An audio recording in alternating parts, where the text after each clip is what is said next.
In a previous video, I discussed 3 things that Christians don't know about their faith, and as expected, it was quite controversial. I received a comment from a Christian blogger who wrote a response to my video, and in order to stimulate the conversation further and to promote others to interact with my content, I decided I'd formulate a response, and here it is. So in order to make this sort of a standalone video, I'm going to review my arguments and then look at his response. So my first argument I actually heard from Robert Wright's book, The Evolution of God, and it's pretty simple. It's the idea that there's various passages in both the Old and New Testament that suggest that the ancient Israelites believed in multiple gods. They believed that multiple gods existed, but they chose to worship only one. I'll put some examples of these passages up on the screen, and then we'll look at the response. So many of these passages I presented actually hinge on the word Elohim in the translation of it. You can translate it into gods or singular God. So he contends that the correct interpretation in these passages is the singular version of Elohim, or the singular interpretation of Elohim, which is just God. The issue is that with most sentences that exist, we can look at the context of the sentence and determine what words should go in there. We don't actually need the word Elohim to be there to deduce the correct interpretation of the passage. So let's take a look at Exodus 15:11. Who among the gods is like you, Lord? It wouldn't make sense if the passage said, who among the God is like you, Lord? It's clear that the word God in there should be plural. Then we run into Psalm 82, which again has the exact same issue. It says, God presides in the great assembly, he renders judgment among the gods. It wouldn't make sense for it to say he renders judgment among the God. And I'll be honest that this is kind of a scholarly debate, and it's definitely something that is not settled. And so various interpretations I think are reasonable. According to, again, Robert Wright in his book, The Evolution of God, and the scholars that he referenced, this seems to be the most accurate and most reasonable interpretation of the word Elohim, which gives a whole new meaning to these passages. So the second thing he doesn't like, and I find this argument rather irrelevant and kind of humorous, he doesn't like my definitions of the word polytheism and monotheism. So I defined my terms in the previous video using the standard Oxford Dictionary definitions, and then my argument was built on these terms, and everybody has a common knowledge of these terms and we understand what they mean in general. He goes out and finds a definition that conforms to his argument and his belief, and then says that my definition is inaccurate, when I think it's clear that my definitions of these terms, which you can see in the previous video, and I'll put them up on the screen, they coincide with the common knowledge of these terms. They're like the baseline definition of these terms. And I'm not trying to say that there should be or could be more nuance in these terms, but the way I presented my arguments was using the most standard definition of these words. So let's take a look at his definition specifically. And even if we take his definition, we'll see that there are issues. So he says that the correct interpretation, or the correct definition of monotheism, would be the belief in one true God, and the implicit or explicit exclusion of other gods is not existent, demons, or the like. So even if we take his definition that he's given us, which we'll take it for sake of argument, we don't see in these passages God calling the other gods demons. He's still referring to them as gods. So the definition that he gives us definitely doesn't solve the issue that we see in these passages, and also doesn't conform to the baseline standard definitions of these terms. He also redefines the term polytheism to basically mean monolatry, which is really the point of my video if you watched it, is the fact that the ancient Israelites were not monotheists, they were polytheists. A specific type of polytheist, monolatrists. Lastly, in response to my first argument, he appeals to divine council theology, which again doesn't fix the issue that we've run into. Divine council theology is this idea that there is a God in Christianity that presides over lesser gods, and you can call them angels or whatever. The issue, and again, I don't think he watched the full video, the issue is that this is not monotheism.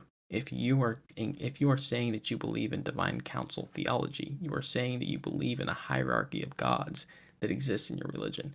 And if a god is at the top of that religion, that technically is still a form of polytheism, and it's monolatry. So my second argument, we're not going to get into too much detail because it's kind of complex. I recommend watching my previous video, but it's about how Yahweh could have began as a Canaanite god, and Robert Wright outlines this again in his book, the evolution of God. He talks about how it's possible that Yahweh was being combined with another God to stimulate social cohesion among tribes of Israel. I think the response by the blogger is ridiculous. He doesn't recognize Robert Wright as a legitimate source of information without even knowing who he was, and then also not ever referencing the text that I mentioned, which is the evolution of God. I mentioned it a few times in this video.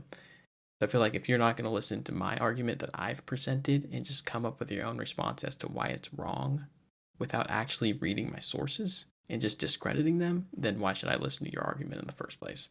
So we're just going to move on to my last argument. My last argument I feel like is the one that probably made the most people upset, and it's the fact that looking at various biblical passages, there's definitely an argument to be made that Old Testament law still applies today and that it's not been abolished. He has a few responses to this argument. In his first, talks about the similarities between law and prophecy. He's trying to argue that it's the same to fulfill a prophecy as it is to fulfill a law.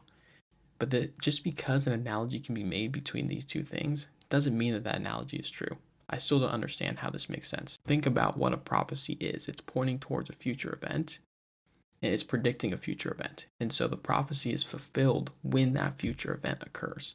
My understanding, and I think that this is the correct interpretation of these passages, a law is fulfilled when it's upheld. When you don't break the speed limit, that law is being fulfilled, if you want to use that term.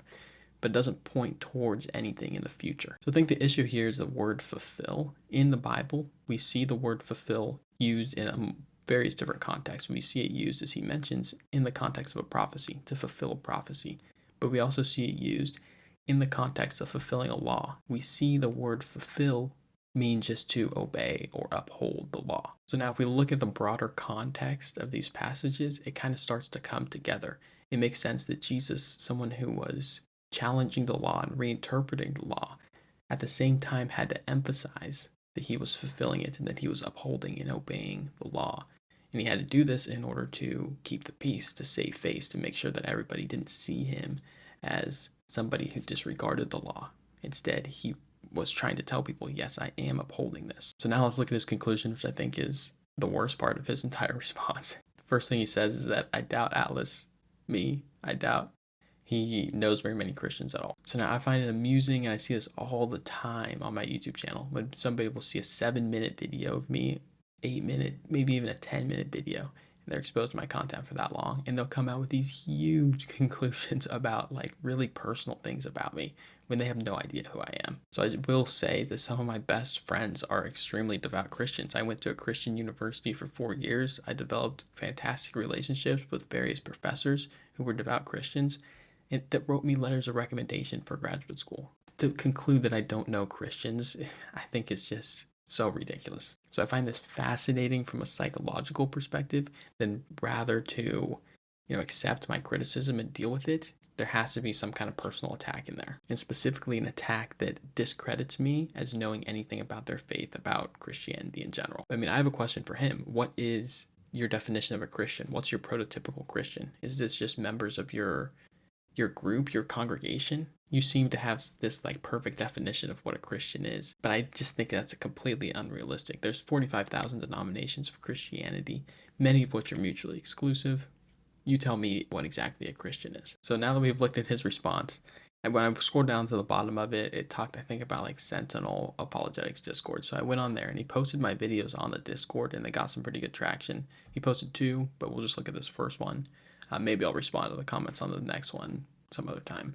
But for now, I want to look at those comments and respond to them, because I think some of them are really funny. Some of them maybe bring up good critiques, but yeah, we'll see. So let's begin with the title he gave his post about me. And I'll be honest, I will take a compliment where I can get one. I appreciate the compliment on my editing. I work very hard on my editing. I've taken like online courses for it. So I appreciate that somebody out there recognizes that my editing is getting better, at least. I do want to point out that in contrast to his email that he sent me, this is like a completely different person. He was very polite over email, very nice, kind, enthusiastic. And immediately once he's like in an area where he doesn't think that I've seen him interact, he's like night and day, completely different. So here's another comment. You also have to love the implied insult that Christians are ignorant of all of this.